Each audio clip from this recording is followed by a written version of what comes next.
"You're too expensive, Elliot. We'll hire 3 juniors instead. Fresh minds, more agile."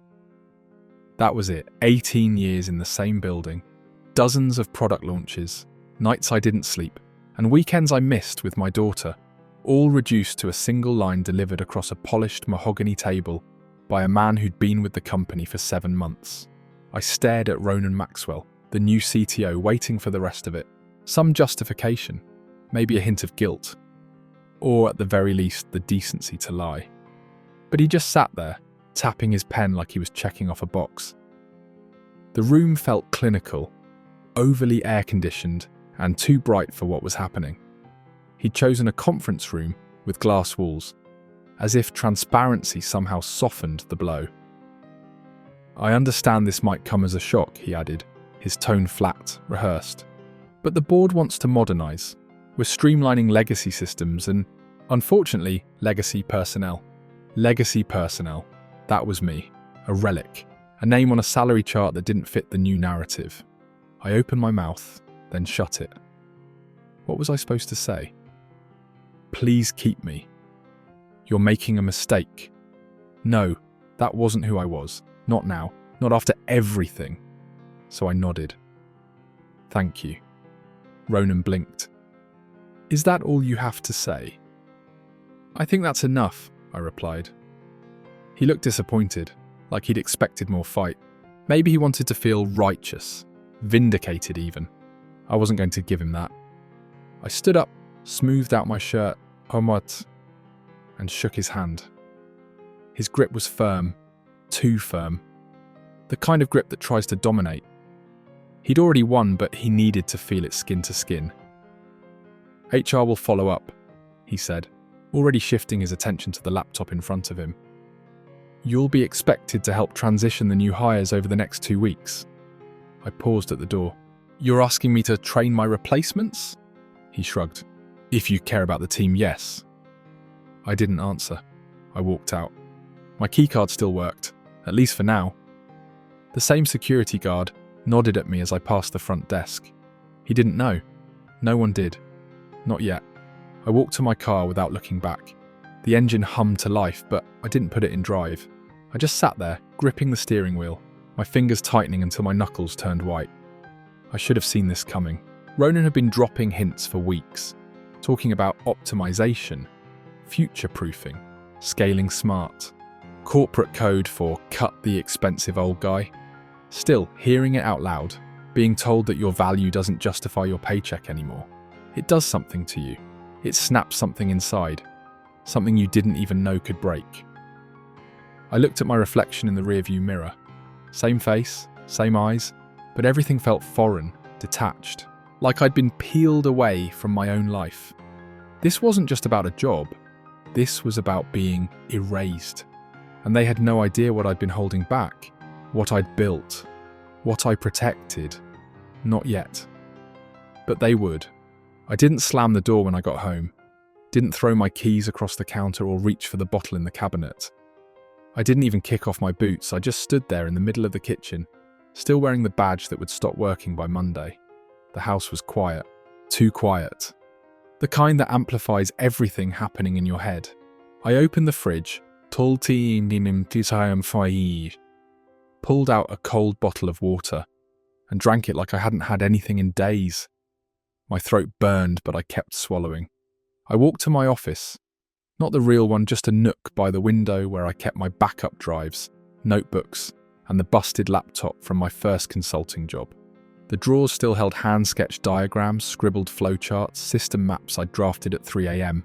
While the world slept, I sat down and opened my personal laptop. No distractions, no alerts, just a blank desktop staring back. There was no need to log into anything, no client tickets, no project timeline. Just me, my thoughts, and a hard truth pulsing at the edge of every breath. They meant it. They really meant it. I stared at my hands for a long time.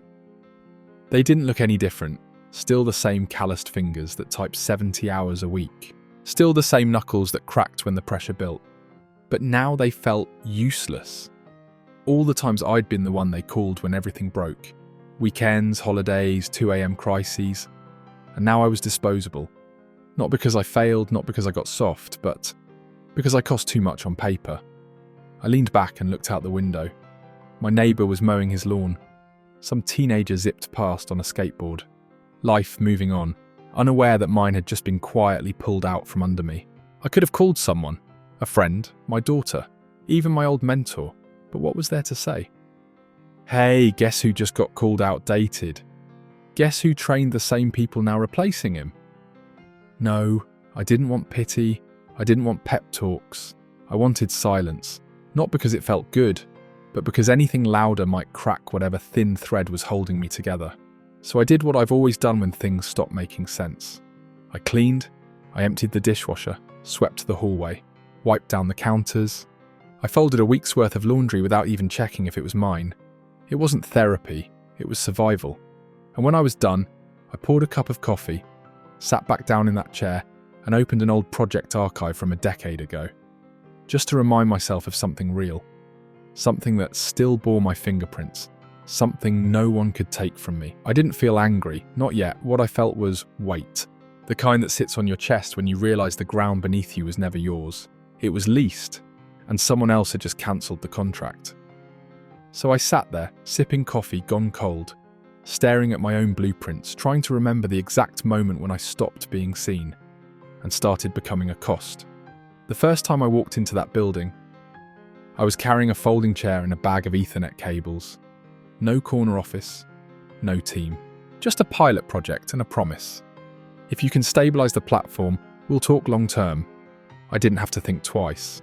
I stayed 3 nights in a row that week, sleeping on the break room couch, rewriting their entire back end from scratch. Nobody asked me to. I just knew if I didn't, everything would collapse. They didn't have the tech. But I did, so I gave it to them. No contracts, just conviction. Back then we were a skeleton crew. 5 developers, 1 shared microwave, and a server rack that sounded like a jet engine when it overheated. We fixed bugs with coffee and brute force. We didn't care about titles, we just wanted the damn thing to work. It did, because I made it work. The CEO at the time, Marcus, once pulled me aside in the stairwell and said, "This company runs because of people like you." I don't say that enough. I believed him. I shouldn't have, but I did. I remember the Christmas Eve we stayed late just to push a patch before launch. We opened beers at midnight and toasted with paper cups. Someone ordered wings, someone else played Johnny Cash on Bluetooth, and we sat around the conference table like misfits who found their home in each other's chaos. That was before the investors came. Before the shiny logos and the shift from build it right to scale it fast. I remember when we got our first glass wall conference room. People stopped talking in the hallways. They started pitching instead of building. Culture turned into branding. People like me, who actually wrote the code, became background noise in a story we'd written, but no longer owned. I once wrote a diagnostic tool over Thanksgiving weekend. My daughter was asleep on the couch, and I was on the floor with a laptop and 3 monitors. They deployed it company-wide 2 days later, saved them from a catastrophic failure. They didn't even know I'd done it solo until 6 months later, when something broke and no one else understood how it worked. By then it didn't matter, Ronan had already started calling it our internal toolset. Not mine. Ours, as if he'd been there. As if he'd lived the nights I pulled every firewall back from the edge. But he hadn't. He hadn't seen the power blink out during a storm while I was knee-deep in wires, or the way the CFO used to breathe down my neck when a report didn't load in under 5 seconds. He hadn't been there when I rewired our infrastructure to keep us from getting blacklisted during a DDoS attack, or when I ran cables through the damn ceiling because the contractors showed up late. He hadn't earned it, any of it. And yet here I was, watching it all get rewritten, with my name missing from the footnotes. They act like I showed up mid-story, like I just happened to be there when the building was already standing. But I remember the dirt, the foundation, the weight of every single screw. So no, I wasn't bitter. I was remembering. Because people forget what they didn't bleed for. But I never do. It didn't happen all at once. No big announcement, no meeting. Just a slow fade. Like watching a photo left in the sun, colours bleeding out until all that's left is shadow. The first time I noticed something was off. It was small. A meeting I'd always been part of suddenly didn't include me. The invite just never came. I brushed it off. Maybe a mistake. Maybe someone forgot. It happens, right? Then came the version numbers. One of the junior engineers pushed an update to the system we'd been refining for years, but the naming convention was different. Not just different, rebranded, stripped of all legacy tags. It was like watching your child come home with a different last name. No one asked me why. No one asked me anything, really. Then the Slack channels started changing. Threads that used to tag me now looped in someone else. My username faded from the daily noise, like I'd been muted without being removed. Still, I didn't push back. I told myself I was imagining it, that I'd been doing this too long, and maybe I was just becoming invisible. But the real shift came with the documentation. A system's roadmap circulated, slick, colour-coded, glossy like something you'd pitch to a boardroom. My architecture was in there, top to bottom, but my name was nowhere to be found. Instead, in the footer, prepared by TechOps, Leadership Initiative. TechOps, I helped build that team. I hired half of them, I trained the rest, but now they were leadership. I was support. One day I passed by Ronan's office and heard him say my name. Just once. Quiet, clipped. I paused just long enough to catch the tail end of the sentence. He's great, but we need people who can think forward, not just protect the past. That one stung. I didn't confront him. I didn't even flinch. I just kept walking. But from that moment on, I knew. He wasn't trying to collaborate. He was trying to erase. They started using new terms: modern architecture, cost-effective design, strategic turnover. It was corporate speak, but I could read the subtext. I wasn't part of the future-facing vision. I was the maintenance guy they couldn't wait to phase out. The worst part? People I mentored began treating me differently, polite but distant, like I was already on my farewell tour and just didn't know it yet. One of them, Jake, hesitated during a code review and said, "Hey Elliot, I think Ronan wants us to structure this differently." For scalability, I nodded. Of course. Wouldn't want to protect the thing that's worked flawlessly for 5 years. He smiled nervously, like he couldn't tell if I was joking.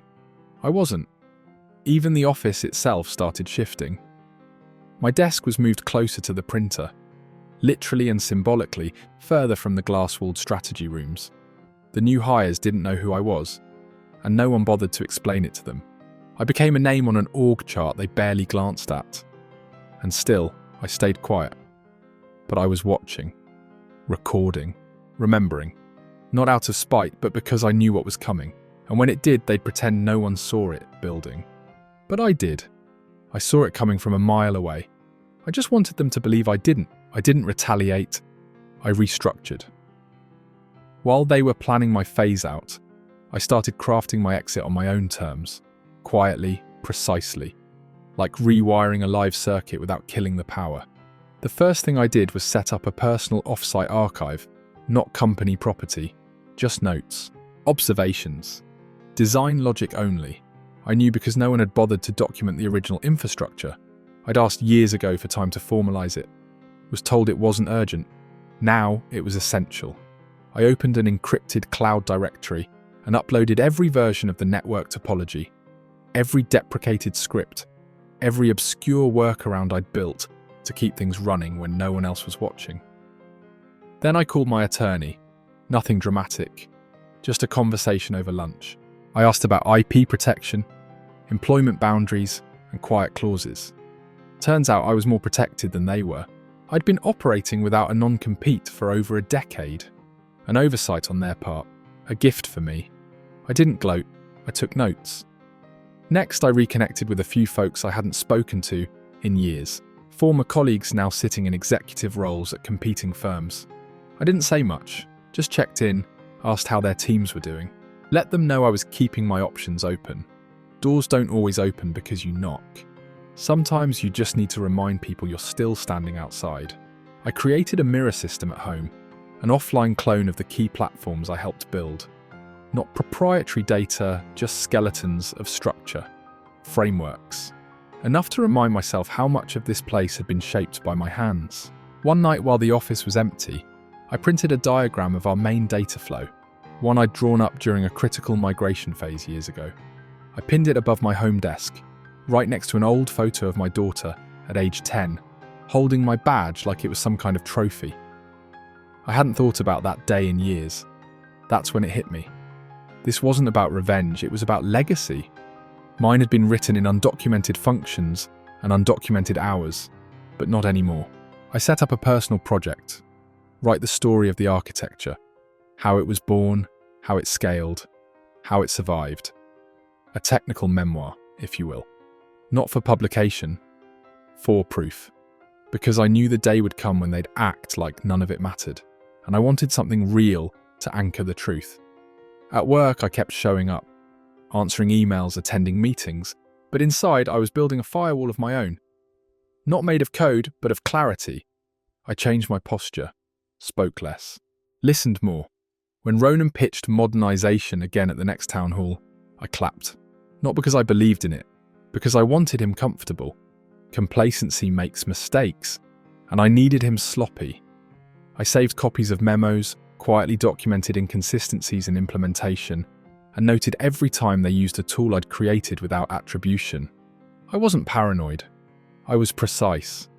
Every night I walked out with nothing in my hands, but everything I needed was already secured.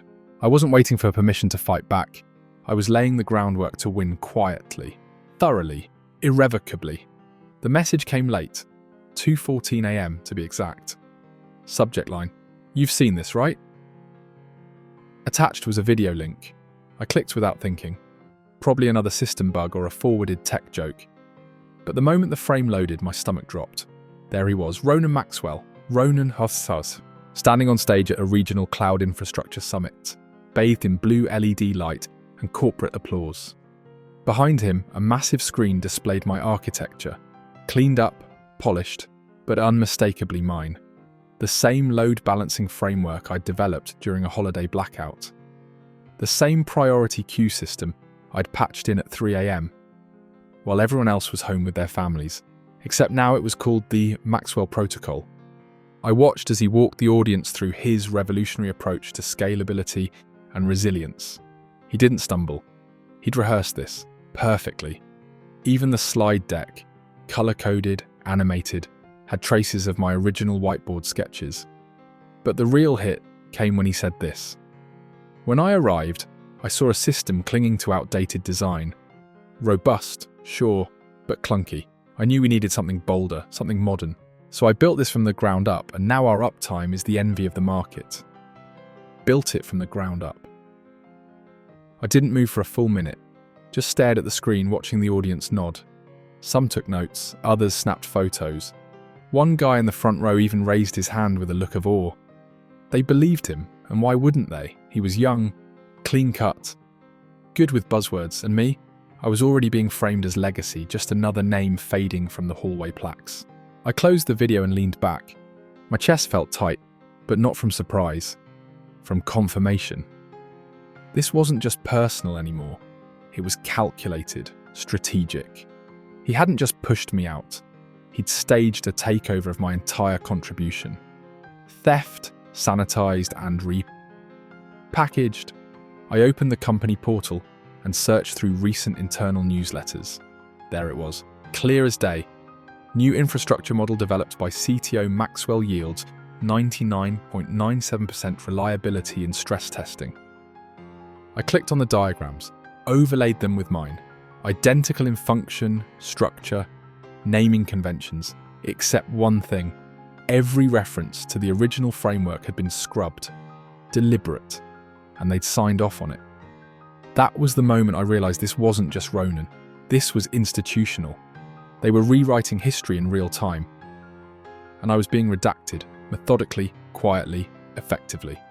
A week later, a recruiter from a defense contractor reached out, said that they'd seen Ronan's presentation and were very impressed with the underlying engine. I nearly laughed. That engine wasn't Ronan's. That engine bore my fingerprints in every line of code, every failsafe, every undocumented workaround that made the damn thing actually run. But no one knew that now. Because no one cared who built the foundation once the building looked shiny enough. I didn't respond to the recruiter. I didn't blow the whistle. Instead, I exported every original version of the framework I'd ever written.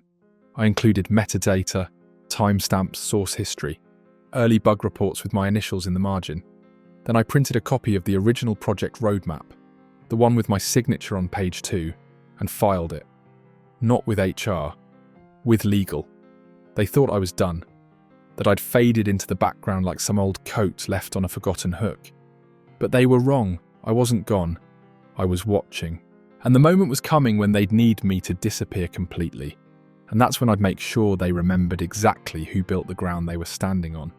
I didn't call him out, didn't show the video to the team, didn't send a single email to dispute the lie. Instead, I let Ronan speak louder. The higher he climbed, the more exposed he became. He believed the system was his now.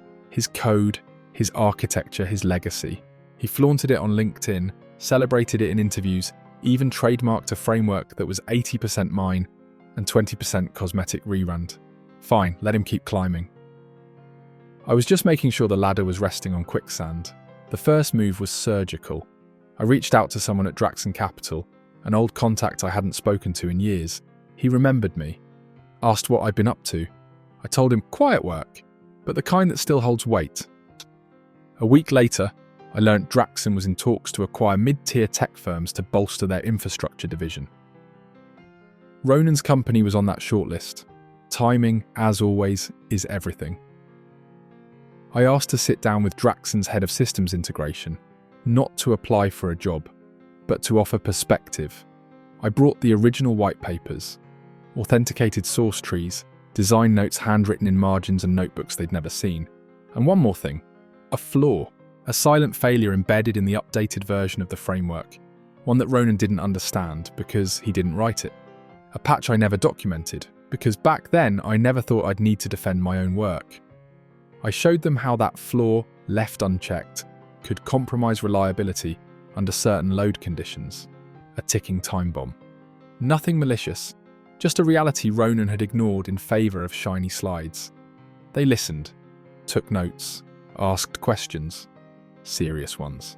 After the meeting, I left nothing behind except my name and a copy of the system's origin log, signed, dated, and notarized. I walked away without promises. I didn't need any. Meanwhile, back at the company, things began to strain. Data latency ticked upward. Customer complaints rolled in. A major client threatened to pull out if outages continued. Suddenly, the visionary CTO wasn't so bulletproof anymore. And just like that, I got a message. "Hey Elliot, hope you're well. Would love to connect. Things are shifting fast here. We could use your input." I stared at the screen for a minute, then typed back. "Sure, let's meet. Thursday work?" Thursday came. I didn't go to the meeting. Instead, I parked across the street from the building and watched from the shadows. Ronan stepped outside, pacing the sidewalk, phone to his ear. He was sweating through his collar. He'd expected an ally. He got silence. The next day, internal memos leaked. Draxon had made a move. Intent to acquire filed. Rumours swirled. Layoffs, leadership changes, realignment. I stayed quiet, but not still. I started assembling a team. Engineers I trusted. The ones who remembered how we used to build things. Not for press releases, but for performance. I didn't offer them promises. I offered them purpose. And one by one, they came back. The trap wasn't about catching Ronan. It was about forcing the truth into daylight. And once the merger completed, there'd be no hiding behind jargon, no deflecting to middle management. The system would speak for itself. So I waited for the paperwork to clear, waited for the moment they'd need someone to untangle the mess Ronan left behind. And when they turned to find a fixer, I'd already be sitting at the head of the table. Not because I fought my way back in, because I never really left. They called it a strategic announcement. Corporate spin always has a way of dressing a fire like it's a candlelight dinner. The company had been acquired. The ink was dry. Draxon Capital was now in control. New email domains, new org chart, same broken infrastructure underneath it all. The day they held the transition meeting, Ronan was late. He walked in 5 minutes after the call started, tie loose, smile tighter than usual. There was a different energy in the room, palpable, like air pressure before a thunderstorm. Everyone sensed it, even if they didn't know why yet. The head of Draxon's tech operations took the lead. Before we move forward with system integration, we want a full overview of your existing back-end processes, line by line, failure mapping, ownership chain, origin of code. Ownership chain. That phrase landed like a body blow. I watched Ronan freeze for half a second, just enough. Then he nodded and launched into the usual pitch. Buzzwords, percentages, empty confidence. I said nothing, because I didn't have to. The screen changed. A Draxon engineer pulled up side-by-side comparisons of internal systems and external claims. It didn't take long. One diagram, one timestamp, one version history with my signature, buried in the metadata, visible, undeniable. So this, the engineer said, pointing, this part here, was that built in-house or adapted from previous work? Ronan stammered. That was developed collaboratively. By whom? Silence. Then, Graves, Elliot Graves. Eyes turned. My name, spoken like a ghost, had entered the room. I cleared my throat. That structure was drafted during a server migration 5 years ago. The team had hit a wall. I resolved the memory leak by rerouting the buffer stack. Didn't take long. I looked straight at him. Funny how history edits itself when no one's left to remember it. No one interrupted. It was like the floor dropped out from under him and no one offered a hand. The next slides dug deeper. Licensing inconsistencies, performance drop-offs, unpatched security gaps traced directly to revisions made after I was sidelined. My documentation had stopped. Their negligence had started. What followed wasn't a blow-up. It was worse. Bureaucratic protocol. An HR rep quietly asked Ronan to step out for a separate conversation. He left the room with the same confident stride he always had, except this time his shoes felt heavier. After he left, the meeting resumed. No apology, no statement. Just a quiet, collective understanding that the story that they'd been sold wasn't the one that built the foundation. By the end of the week, Ronan's profile disappeared from the executive page. No memo, no tribute. He was gone like a typo. Behind the scenes, the unravelling continued. Projects paused, audits initiated, budget lines re-evaluated. And I was asked unofficially at first if I'd consider supporting the technical transition. Supporting, I said yes, but only under one condition. No shortcuts, no credit stolen. We do it clean, we do it right, and we make damn sure nobody rewrites this twice. They agreed. From that point forward, the silence broke. Not with applause, but with acknowledgement. Engineers started stopping by, asking for insights, wanting to understand how things actually worked. My inbox filled with requests, not orders, conversations, not corrections. They no longer looked at me like I was a remnant. They looked at me like I was the compass. I didn't smile. I didn't gloat. But I exhaled, first time in months. Because the facade had cracked, and the truth poured through the seams. And finally, I wasn't the only one who could see it. The day I walked back into my old office, I didn't touch the chair. I didn't sit, didn't unpack, didn't even breathe deep enough to pretend it felt like home. Because it wasn't. The walls still held the same whiteboards, same carpet, same window view of the parking lot where I used to sit in my car, wondering if they still saw me. But everything else had changed, including me. They gave me access again, reinstated my credentials, handed me a badge, even offered to restore my title, but I declined all of it. I wasn't interested in titles anymore. What I wanted was closure. So I met with the new leadership, Draxon's integration heads, legal, and 2 remaining members of the original board who still had the decency to avoid eye contact. I laid it out plainly. I'll stay for 90 days, no contract extensions, no vague promises. I'll help stabilize what's broken, transfer critical systems, and prepare your new team. After that, I disappear. For good. They didn't argue. During those weeks, I worked in silence, not bitter, just focused. I didn't take lunch with the others. I declined invites to strategy huddles. My job wasn't to join. My job was to clean up what arrogance had tangled. I met with every engineer one-on-one, not to scold, but to equip. I handed them diagrams, explained dependencies, showed them the history behind systems they used without knowing how or why they worked. Most were grateful, some were ashamed. One kid, barely out of college, stopped me in the stairwell and said, "I'm sorry I didn't ask more questions back then." I nodded. Ask them now. That's what matters. Ronan never reached out. Not once. Not a word. But I saw him one last time, weeks later, in the lobby. He was collecting a box of personal items, a framed award that meant nothing anymore, a few books, a coffee mug with the word innovator in bold red letters. He looked over at me, paused. "You always planned this, didn't you?" I didn't flinch, just held his gaze. "No, I just stopped helping you lie to yourself." That was the final conversation. No shouting, no retribution. Just a clean cut. When the last system had been transitioned, I sent one final email. No dramatic sign-off. Just, "My work here is complete.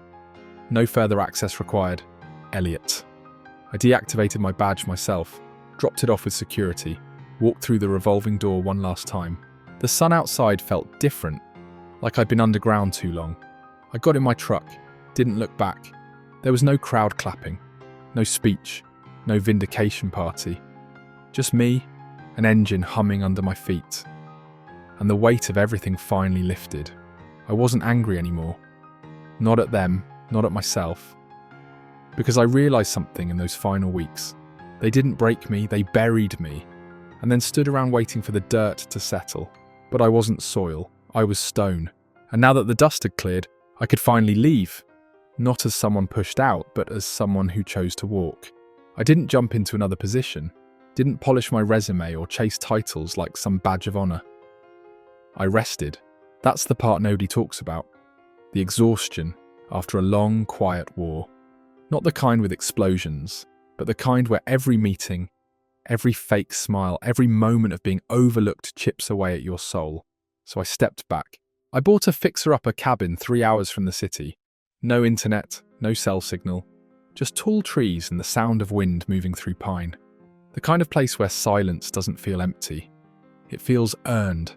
Most days I wake up before sunrise, boil coffee on the old stove, and sit on the porch with a blanket over my knees and my dog Scout by my side. He was a rescue, like me, beat up, passed over, still standing. I spend my mornings working with my hands now, carving, splitting, sanding. Nothing complicated, just real, tangible. You plane a piece of wood and it doesn't lie to you, it doesn't rebrand your effort and call it innovation. It's honest. Sometimes I'll find myself drifting back, remembering conference rooms, whiteboards, blinking monitors at midnight. But I don't stay there. That version of me gave everything he had. He didn't fail. He evolved. There's a small notebook I keep on my desk. Inside it are names, not enemies, not allies, just people. People who shaped the storm I had to walk through. Some taught me pain, others taught me resilience. All of them taught me who I didn't want to become. I write letters too, not to send, just to release. One was to Ronan. "You didn't take my career. You revealed who I was without it." Another to myself, written the night I left. "You weren't discarded, you were freed." I don't tell this story for revenge, I'm past that. I tell it because someone out there is sitting in a windowless room, being told they're too expensive, too old, too much. Someone who built the system, held it up, and is now being edged out for being the last one standing. To that person I say, you are not obsolete, you are overqualified for spaces that don't deserve your genius. Walk away with your spine straight. Let them chase glitter. You built the gold. Lately, I've been helping a handful of startups, not for profit, just for clarity. I teach them how to design systems that won't collapse under ego. I teach them to document, to mentor, to acknowledge the builders, not just the presenters. Some listen, some don't. But I plant seeds anyway, because legacy doesn't mean everyone remembers your name. It means the people who mattered carry your values forward, even when you're not in the room. One of my old interns, now a lead at a new tech firm, called me last week. She said, "We finally rolled out the fault-tolerant system you taught us. It held through 2 outages. You were right." I smiled, not because I needed the credit, but because the system held. And that's enough. Not every ending comes with fireworks. Sometimes it's just a clean breath in the woods, the quiet thump of a hammer, the page of a book turning. And in that silence you hear something beautiful. Yourself, undiluted, undismissed, undeterred. And now I'll leave you with this. Have you ever built something, only to watch others claim it and erase you from the picture? If so, what did you do? Did you fight for your place? Or did you walk away and build something they could never steal? I'd love to hear your story, because maybe, just maybe, it'll remind someone else out there that their silence isn't weakness. It's waiting. It's power. And one day, it will speak louder than any name on any wall.